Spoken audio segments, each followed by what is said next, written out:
Bonsoir, bonsoir. Hein? En tout Amen. cas, tu es magnifique, Bella. Tu es Merci. très belle. Merci. Amen. Alors, on y va. Alors voilà, on dédie le chiour de Shara Bitachon pour une réfoua chez Léma pour toi, mon Raya. Parce que tu nous manques, hein. Merci beaucoup. Et avec l'aide de Dieu, je vois que je suis bien remplacée. Amen. Voilà, Alors, on a dit on fait le cours 5 alors. oui. Dans le précédent cours, nous avons parlé de notre part d'engagement envers Hachem, qui est de lui faire confiance, de se reposer entièrement sur lui et de lui remettre tous les sujets de notre vie entre ses mains. Ah voilà, il est là, Rav Koussi. Ok, alors on va laisser Rav Koussi parler et on continue après.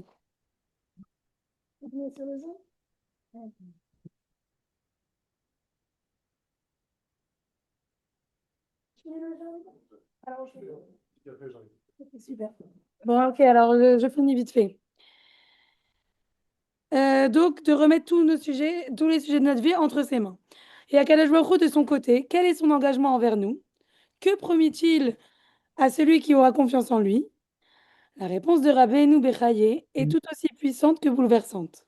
Si l'homme ne compte pas sur Hachem, mais plutôt sur quelqu'un ou quelque chose, tel que je suis serein car j'ai un bon travail et du fait que je suis diplômé, je ne manquerai de rien, ou encore je suis tranquille, je suis employé et j'ai un patron qui me paie bien chaque mois.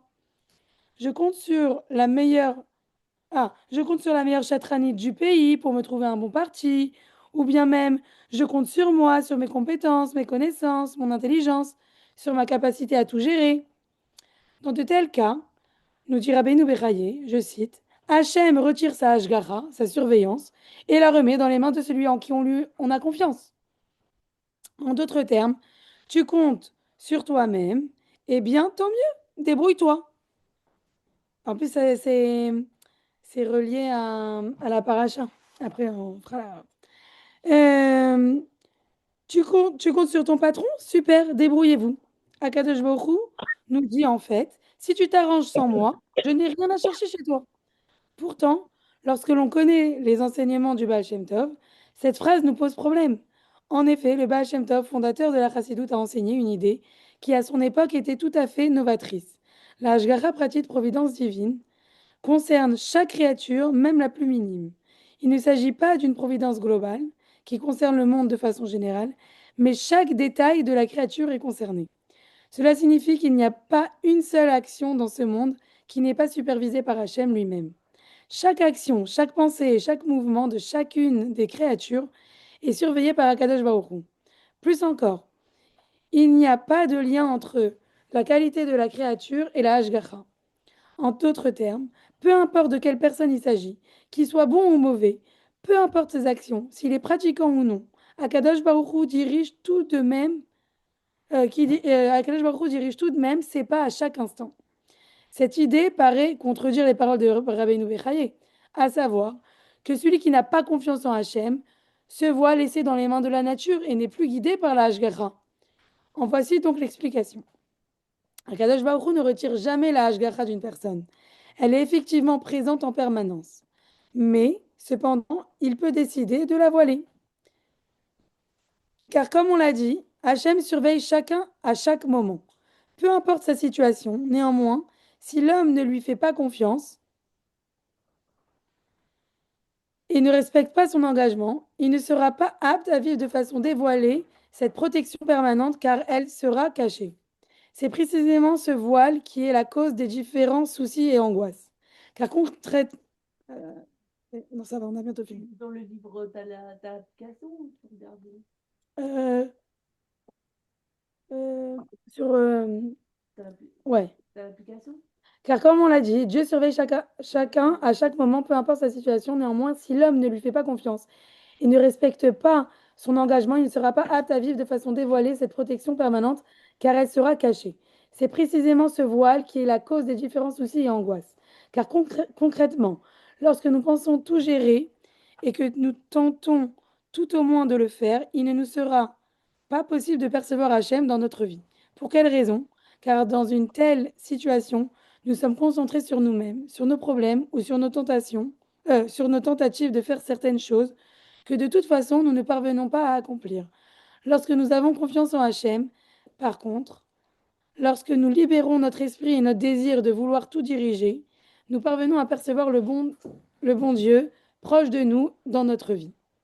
C'est ce que signifie la phrase bien connue du Rabbi de Lubavitch, phrase dite par le Tzemar Tzedek, pense bien et tout ira bien.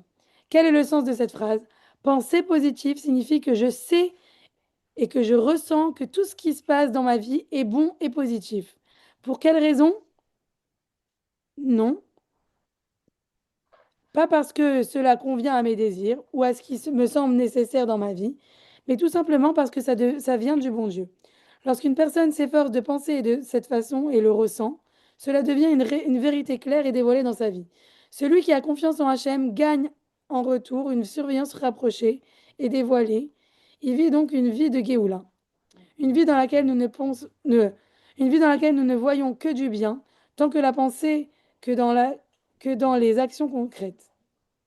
Quand dans la pensée que dans les actions concrètes.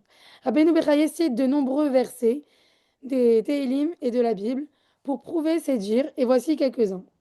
Baruch HaGever Asher Iftar Ba'Hashem Vaya Hashem Miftacho. Béni soit l'homme qui se confie en l'Éternel et dont l'Éternel est l'espoir. Dans ce verset, le concept de l'engagement est clair. Tu t'engages auprès d'Hachem et tu lui fais confiance et il sera ton espoir. Et un deuxième passouk, c'est Ve'abater Ba'Hashem Chesed Yisovevenu. Celui qui a confiance en Hachem se trouve entouré de bonté. Si tu as confiance en Hachem, tu ne verras que du bien, tu ne vivras que du bien et tu verras le bien dans chaque événement de ta vie. Pour l'élévation de l'âme de Reb Raphaël Lévi Yosef Ben Yitzhak. Voilà. C'est comme l'histoire. Oui, l'élévation de l'âme. Anna Sarah Bat Messaouda. Ce que son nom va présenter. Comme la petite histoire, et après Rav Koussi, il arrive. Euh, Il y a un monsieur qui est venu voir le rabbi. Bon, après, peut-être tu la racontes. Il est venu voir le rabbi, il a dit, ça y est, j'ai plus aucune solution. Et le rabbi lui dit, ben, tant mieux, parce que maintenant que tu es sûr que c'est plus toi qui dirige, Hachem, il va pouvoir t'aider.